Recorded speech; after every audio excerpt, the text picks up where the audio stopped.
British Prime Minister Boris Johnson is set to face two pivotal Brexit votes in the UK Parliament today.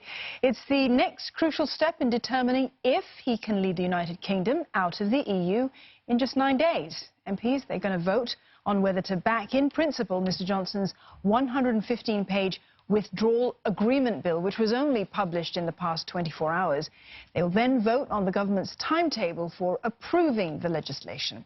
European Council President Donald Tusk says that the bloc will decide in the coming days whether to grant the UK another extension based on developments in London. Now, for the latest, we're joined by Ollie Barrett. He's in London. Ollie, how's the vote expected to go? Both votes, I think, are going to be very, very close indeed. If we had to choose one of them, we'd probably say that Boris Johnson is more likely to win the first vote. That is the vote on the broad principle of the withdrawal legislation that he is proposing to Parliament based on the deal that he has reached with Brussels.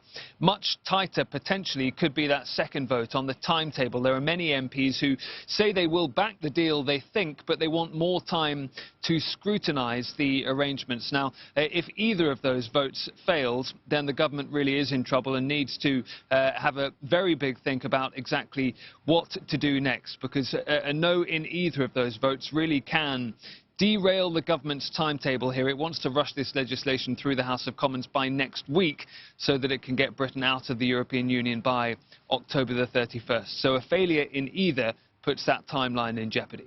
Speaking of the timeline, Ollie, EU says that it will decide on the extension based on what happens in London. Do we know what is meant by that?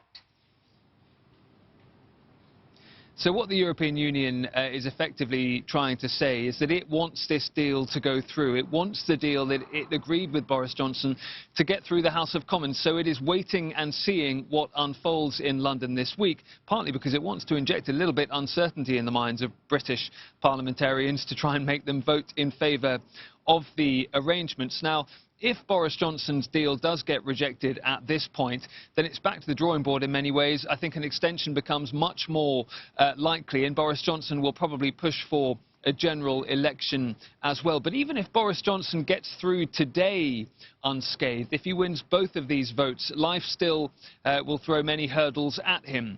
That will mean that the legislation will get to the so-called committee stage, which is when parliamentarians can add all sorts of amendments to it and try and force things on Boris Johnson, like, for example, a potential second Brexit referendum, like, for example, a potential customs union with the EU, which the government says it does not want to enter into. And then, if the government gets all the way through to getting this deal through the House of Commons by Thursday, it then heads to the House of Lords for further scrutiny and further questioning. So plenty of hurdles, as I say, for Boris Johnson to overcome this week. Oh, thanks for that, Ollie. And you're looking at live pictures there of British Prime Minister Boris Johnson, where we know he's going to face two pivotal Brexit votes in the UK Parliament. Ollie Barrett speaking to us from London there.